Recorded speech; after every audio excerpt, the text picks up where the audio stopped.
नमस्कार विद्यार्थी मित्रों, धोरण 9 सामाजिक विज्ञान प्रकरण प्रथम भारत में ब्रिटिश सत्तानो उदय। आ प्रकरण में आपणे आगळना मुद्दानी वात ए करी। ए मुद्दो छे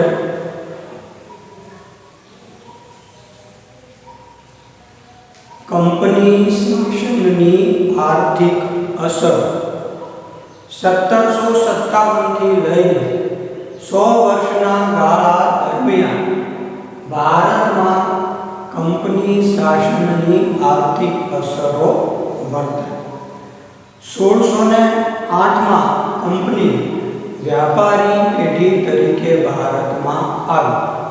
ત્યારબાદ એના વ્યાપારમાં પુષ્કળ વધારો થયો અને એ રીતે કંપનીએ अनेक प्रदेशों प्राप्त करी बंगाल, बिहार, ओडिशा जेवा विस्तारों में दीवानी सत्ता मेळवी अने शासक तरीके पण आगळ वधी।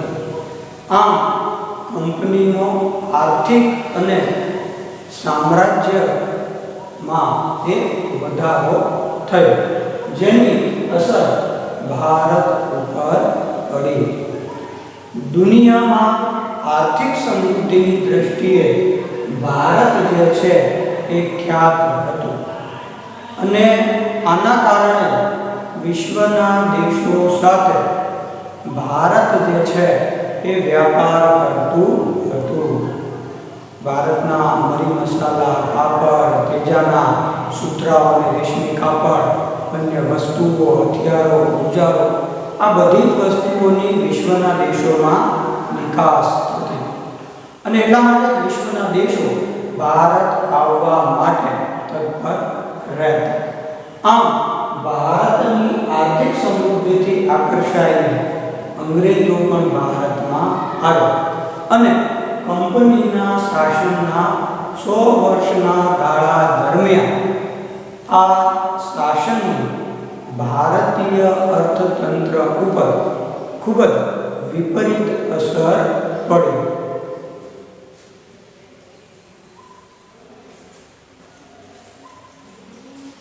भारत जे छे ए इंग्लैंड माटे काचो माल तैयार करना मोकलना अने इंग्लैंडना कारखानाओमां तैयार थयेला पाका मालनु बजार बनी गयो।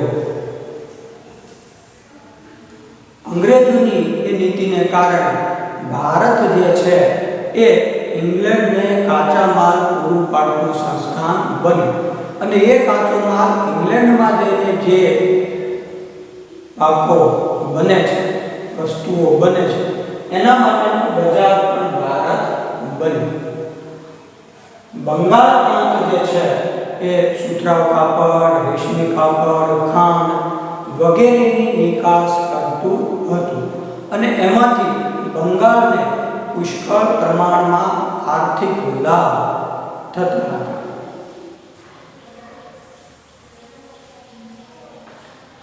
कंपनी शासन आवता बंगाळमां द्विमुखी शासन पद्धति अमलमां आवी अने एना कारणे बंगाळनो आ जे व्यापार छे ए पड़ी गयो।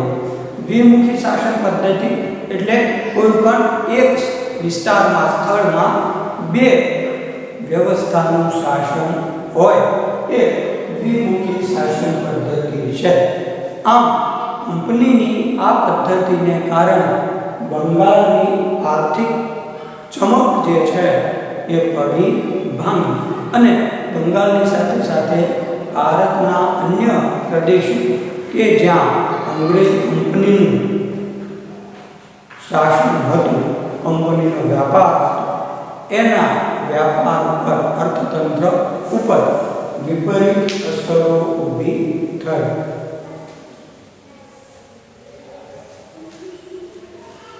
कंपनीए इंग्लैंडना व्यापारने फायदो कराववा माटे अन्यायी महसूल पद्धति अमलमां मूकी।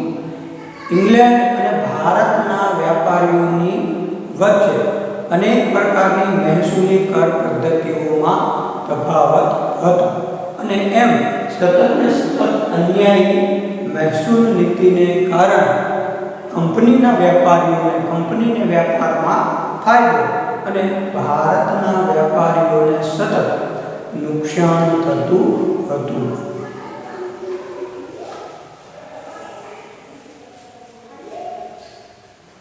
ઇંગ્લેન્ડના ઉદ્યોગોનો વિકાસ કરવા માટે ભારતના ઉદ્યોગ પર પુષ્કળ પ્રમાણમાં કર નાખવામાં આવ્યો અને ઇંગ્લેન્ડથી આયાત થતી વસ્તુઓ અથવા તો ઇંગ્લેન્ડના ઉદ્યોગોમાં તૈયાર થયેલી વસ્તુઓને કર મુક્ત કરવામાં આવતી. આમ ભારતના ઉદ્યોગોને ભાંગી નાખવાનું કામ એ કંપનીની આર્થિક નીતિઓએ કર્યું અને ભારતીય ગૃહ ઉદ્યોગના ભોગે ઇંગ્લેન્ડના ઉદ્યોગોનો વિકાસ થયો.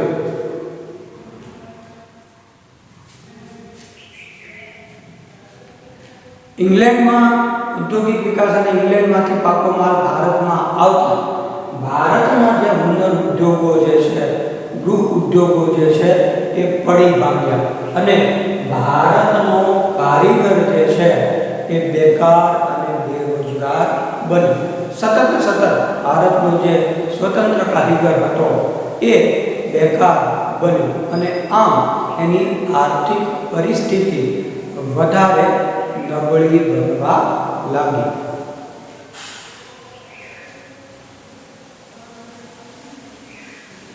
આમ અંગ્રેજોની નીતિને કારણે ભારતના ઉદ્યોગોની પડતીની શરૂઆત થઈ, જે ભારત ઉપર કંપની શાસનની આર્થિક અસર જણાવે છે.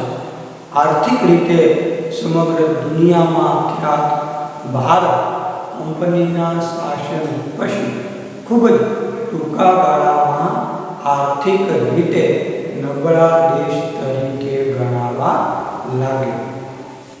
કંપનીના જે વેપારીઓ છે એ જે તે કાપડના વેપારીઓ કે અન્ય ઉત્પાદનના વેપારીઓ પાસે ખૂબ જ ટૂંકા સમયમાં વધારે કાપડ વણી લેવાનો કોન્ટ્રાક્ટ લખાવી લેતા. આમ ટૂંકા સમયમાં વધારે કાપડ વણવાનો એ કોન્ટ્રાક્ટ લખાવી લેતો અને પછીથી જો એ સમય મર્યાદામાં કાપડ પૂરું ન થાય તો કારીગરોને ફટકા મારવાની અથવા તો જેલની સજાઓ કરવામાં આવતી. આમ અંગ્રેજોએ વેપારની સાથે સાથે ભારતીય કારીગરો ઉપર અત્યાચારની શરૂઆત પણ કરી.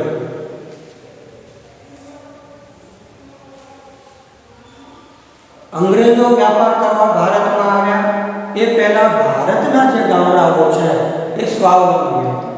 સ્વાવલંબી એટલે કે પોતાની બધી જ જે જરૂરિયાત છે એ ગામમાંથી જ પૂરી થતી. ભારતના ગામડા જે છે એ પોતાની બધી જ જરૂરિયાતો એ ગૃહ ઉદ્યોગોમાં અનેક પ્રકારના ગામની જે કંઈ જરૂરિયાત છે એ બધી જ વસ્તુઓ ગામમાં મળી જતી. આ પરિસ્થિતિમાં અંગ્રેજોના આવ્યા પછી બદલાવ આવ્યો અને ભારતીય ગામડાઓ જે સ્વાવલંબી છે એ પરાવલંબી બન્યા.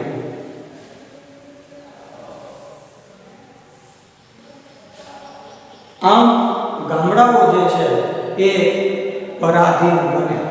એમને પોતાની જરૂરિયાત માટે કંપનીના ઉત્પાદનો ઉપર આધાર રાખવાની પરિસ્થિતિ ઊભી થઈ અને પરાધીનતા અને ગરીબી એને ચારે બાજુથી ઘેરી વળી. આમ આર્થિક દ્રષ્ટિએ ભારતના ગામડાનો હુનર ઉદ્યોગ, ગૃહ ઉદ્યોગ એ પડી ભાંગ્યો. એક સમયનું સ્વાવલંબી ગામ એ કંપનીના શાસન દરમિયાન આર્થિક દ્રષ્ટિએ પરાધીન બન્યું.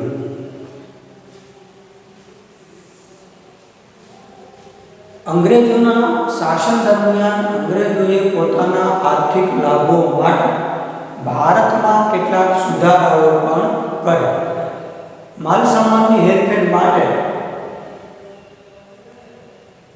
રેલવે લાઇન, પ્રથમ રેલવે લાઇન મુંબઈથી થાણા વચ્ચે પ્રથમ રેલવે લાઇન નાખવામાં આવી. આ ઉપરાંત ઇંગ્લેન્ડ સાથે આખબોટ શરૂ કરવામાં આવી. સાથે સાથે બંદરોનો પણ વિકાસ કરવામાં આવ્યો. મુંબઈ, મદ્રાસ, ચેન્નઈ જેવા બંદરોનો વિકાસ પણ અંગ્રેજોએ કર્યો, જેથી કરીને ઇંગ્લેન્ડ સાથેના માલસામાનની હેરફેર એ સરળ બની રહે. ભારતમાંથી કાચો માલ બંદરો સુધી અને બંદરોથી એ માલ ઇંગ્લેન્ડ સુધી પહોંચાડ્યો અને ઇંગ્લેન્ડમાંથી ફરીથી એ માલ પાકો બનાવીને ભારતમાં અને ભારતના ઊંડાણના વિસ્તારમાં લઈ જવું. એ માટે અંગ્રેજોએ પરિવહન વ્યવસ્થા શરૂ કરી.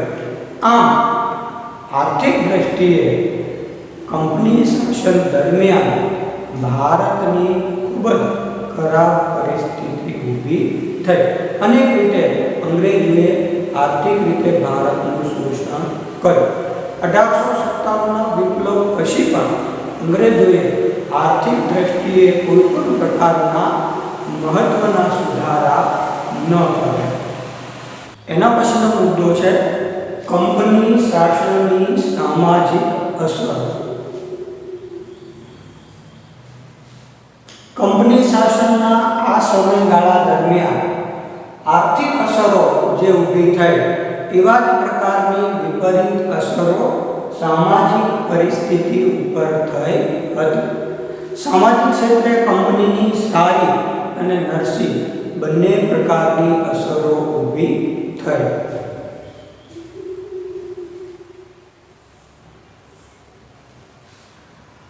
કંપની શાસન દરમિયાન ભારતમાં વર્તમાન પત્રોનો વિકાસ થયો. વર્તમાન પત્રોના વિકાસને કારણે ભારતનો જે સમાજ છે એ વૈચારિક રીતે સ્વતંત્ર થયો અને વાણી સ્વાતંત્ર્યનો વિકાસ થયો. આમ કંપની શાસન દરમિયાન સમાજ ક્ષેત્રે એ વૈચારિક અસર ઊભી થઈ. ભારતીય સમાજમાં અનેક પ્રકારના કુરિવાજો અને સામાજિક બંદીઓ હતી.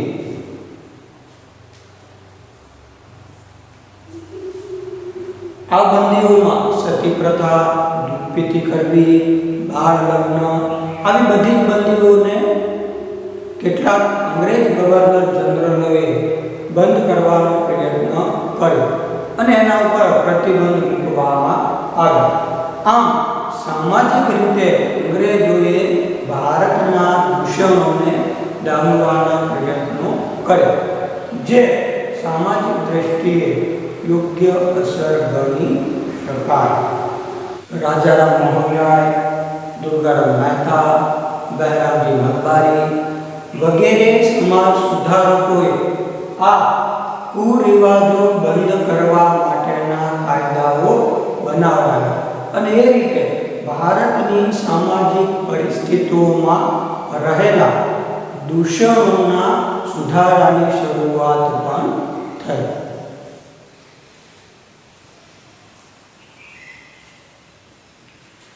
ભારતમાં અંગ્રેજી વેપાર અને ઈસ્ટ ઇન્ડિયા કંપનીના શાસનની શરૂઆત થતાં વહીવટી માળખાનું અંગ્રેજીકરણ થયું અને એના કારણે અંગ્રેજી જાણનાર વર્ગની જરૂરિયાત ઊભી થઈ અને એમાંથી ભારતમાં મેકોલોની શિક્ષણ પદ્ધતિની અમલવારી શરૂ કરવામાં આવી.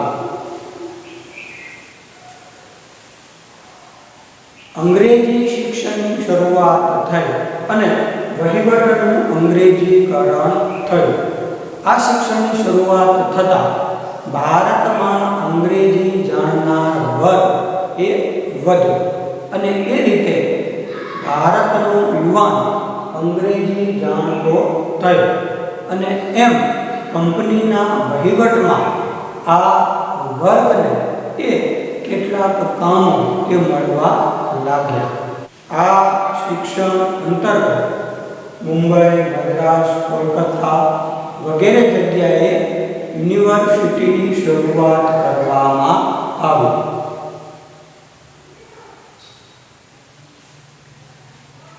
આના કારણે અંગ્રેજી જાણનાર વર્ગ એ વધ્યો અને આ વર્ગ વિશ્વ સાહિત્યના પરિચયમાં આવ્યો, જેથી કરીને એમણે સુધારાઓની માંગણીઓ પણ કરી.